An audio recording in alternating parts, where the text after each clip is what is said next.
In the first scene, the princess awakens from a deep sleep. She is bound and shackled in a dimly lit room.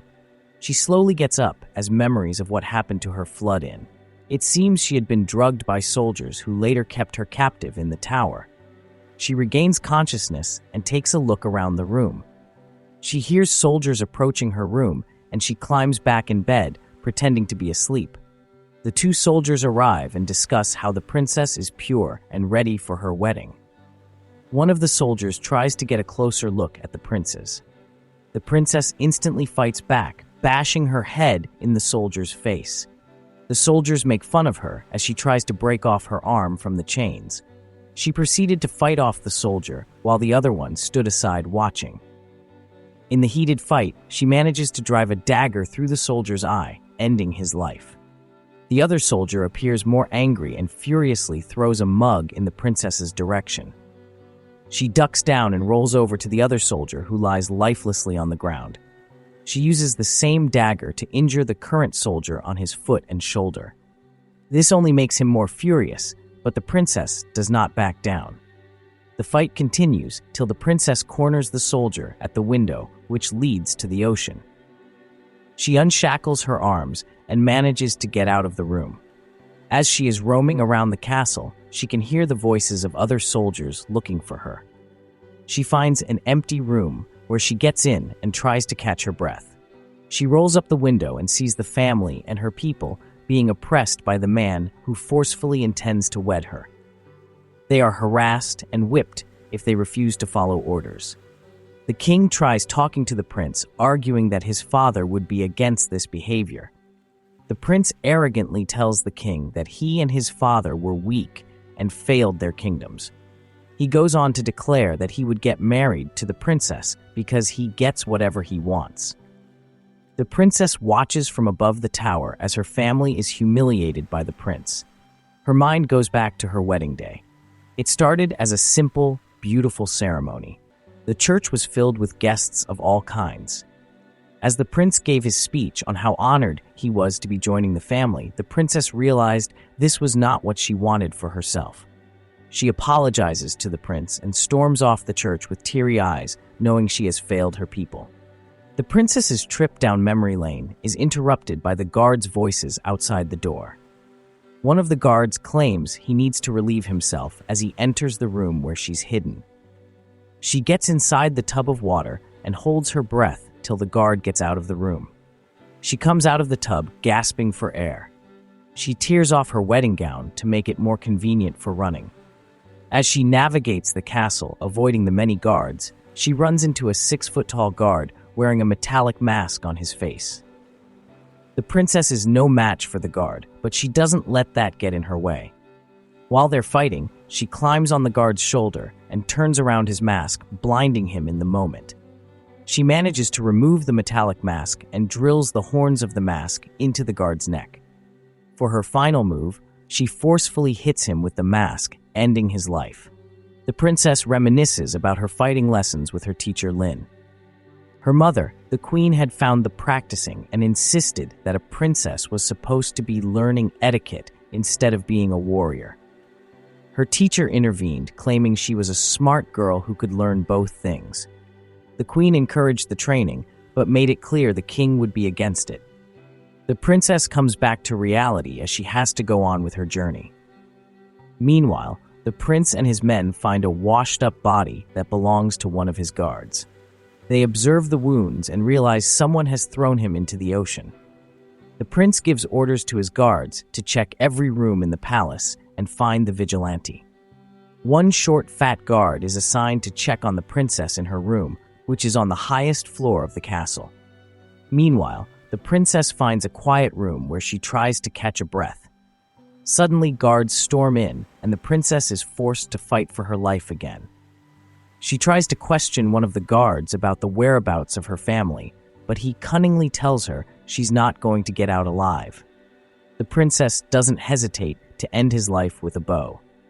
There is chaos in the castle, as all the guards now check every room looking for a vigilante. The fat soldier fights for his life in the flight of staircases that never seem to end. With nowhere to hide, the princess has to hang off a window, to let the guards pass without noticing her. She finally comes up the window, exhausted and distraught. She maneuvers through the tunnels, trying to fit a way out, but everywhere she went seemed to be filled with fog. She finally finds her way to her bedroom. She retrieves a shiny sword under her bed. Memories of how she acquired the sword come flooding back to her. She remembered how she had been training with Lin and her uncle, who was also one of her father's advisors. After she defeated both of them in a friendly battle, they awarded her the sword, claiming she was worthy. She is distracted by noise outside her room as she quickly puts on her battle boots and storms out of the room. She continues her journey through the tunnels when she hears the prince, Julius, making conversation with one of his female guards. Julius was talking about how the ceremony had to follow traditions for the villagers to respect him. The princess watches through a hole in the tunnel as Prince Julius and his female guard try and get intimate with each other. She places her sword through the hole where the prince and the guard are headed, and just as Julius is nearing the sword, they are interrupted by another soldier, claiming the king wanted to speak to him. The fat soldier finally arrives in the princess's rooms and peeps through the keyhole. He sees there's a body asleep in the bed and a guard seated next to her. He assumes the princess is being watched over by one of the guards, not aware that this is a hoax. The princess manages to crawl out of the tunnel into an empty room. She crawls between an armored statue, not knowing he was one of the guards. They get into a seemingly unfair fight since the guard is armored head to toe. Meanwhile, outside, the king pleads with Julius to call off his guards and stop the violence. Julius calls the king weak since he gave in to the wishes of his daughter, a mere girl. The princess is still put up a fight with the armored guard. She manages to pour kerosene on his armor and light him up with a candle. The guard rolls himself off the building, falling to the ground where Julius was standing with the rest of the guards. The prince demands his guards check the whole castle for whoever is doing this. The female guard tries cooperating with the guards, but one of them claims they didn't have to listen to her since the prince has already left. The female guard does not tolerate the disrespect. She throws at him a claw attached to a hook, aiming for his neck. The guard falls to his knees as the rest watch in awe. The female guard orders the death of the vigilante and a thorough search in every chamber. The princess, upon hearing this, is startled as the guards start flooding the castle. One by one, she tries to fight them off, but not without cuts on her body. The guards were in every corner, every angle of the building. The princess used all the tricks she could think of, including throwing beads on the flight of stairs to trip the guards. She, however, did not cower, no matter how many guards came to her. She fought like a warrior trained for battle. She had to save herself and find her family. She sustained injuries on the side of her stomach and still managed to jump from one floor to another fighting the guards. She jumps off the nearest window, holding on to the strong curtains for support. She uses the curtains to circle the castle and manages to enter a room. She tries to catch her breath while she nurses the wounds. She recalls the conversation between her parents arguing about how their kingdom had no heir, hence she had to get married. She recalled how she asked her father to let her become a warrior, but instead, he called her selfish. While still in the room, she hears someone get in and quickly jumps on them, only to realize it was her trainer Lin. Lin gives her a remedy for her injury as she narrates how Prince Julius invaded the kingdom at night when no one was prepared. The king's men were overpowered and Julius was ruthless to the people. Princess feels a sense of guilt as she figures it might have been easier to just get married. They hatch up a plan on how they would maneuver the palace without bringing attention to themselves. They pass through the kitchen, which is being vandalized by the guards while harassing the cooks. The two ladies fight off the guards. This time the princess doesn't have to do it alone. Suddenly, the female guard walks in and the atmosphere changes in the room. It was now a battle between the female guard, the princess, and Lin. The female guard was powerful and put up a fight with the other two. They combined forces to try and take her down, but she did not go down easy. Somehow, Lin manages to draw a fire boundary between them, and they manage to get out, leaving her in. Lin tells the princess to go find her family, but she stays behind and distracts the guard. The princess jumps into a tunnel that leads to a prison-like cave. There she sees her family and other prisoners being guarded by drunk soldiers. She confidently joins them and gulps down a cup of water. They laugh it off at first, before the princess takes them out one by one. Her father watches in awe as her daughter fights off men like a warrior in battle. She manages to set them free, but suddenly she's hit on the head. When she finally regains consciousness, she realizes she's tied up and her family is kneeling next to her. Prince Julius approaches her with a satisfying look on his face. He goes on to tell her how disappointed he was in her, since she did not portray any ladylike behavior as was expected of her. He traces his hand down the princess's cheek and she bites off his hand. The prince slaps her across her face, making her fall on the floor. He asks her why she behaves that way, to which the princess responds that she was born that way. Julius sternly tells her that she was born to be his wife. To his surprise, the princess says she looks forward to it. She claims it would be something out of a fairy tale for her. As for the prince, it would be a nightmare because he would be looking over his shoulder, knowing the princess would never rest until she was standing under his corpse. This highly infuriates the prince, and he decides to take in the princess's little sister. The princess creates a distraction as Lin runs off with the little sister. During the fight, the princess is thrown off the window into the ocean. She manages to unshackle herself and swim above the waters. Meanwhile, the prince assembles his people in preparation for his wedding and the princess's little sister.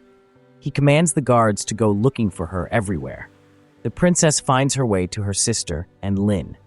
Lin encourages her not to give up yet, as she can see how distraught she is. They walk through the tunnel into a secret store filled with weapons of all kinds. The princess and Lin armor themselves, ready for the battle ahead of them. The little sister wants to join them, but is instructed to hide and stay quiet.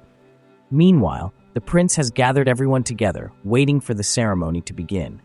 He instructs the queen to call her out since she would listen to her mother. Outside, the princess and Lin are fighting off guards like their lives depend on it.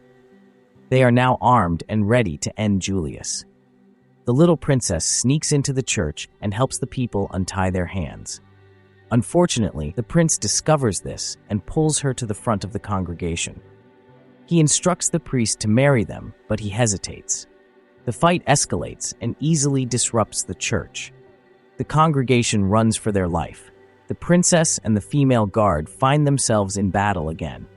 This time, the princess is not afraid of the guard's tricks.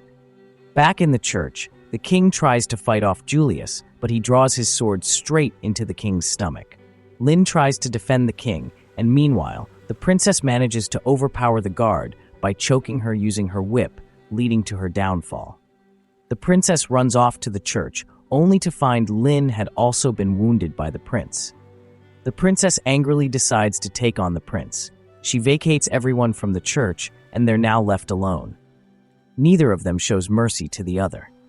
The prince manages to dig his dagger into the princess's hip, weakening her. She drops her sword as she struggles to keep up.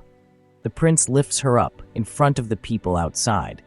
He instills fear among the people while holding his sword on the princess' neck. The princess quietly remembers her training, patience, and focus.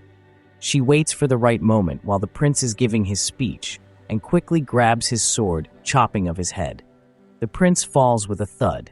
She picks up the crown and hands it over to her father, who declares that from now on, every daughter should be allowed to make their fate. He expresses his pride and admiration for his daughter and begs for forgiveness. The crowds clap happily while chanting. The princess notices Lin with her uncle, and they happily celebrate their victory. The scene ends while the crowd is celebrating, and the fat soldier emerges from the building, happy he finally found the princes.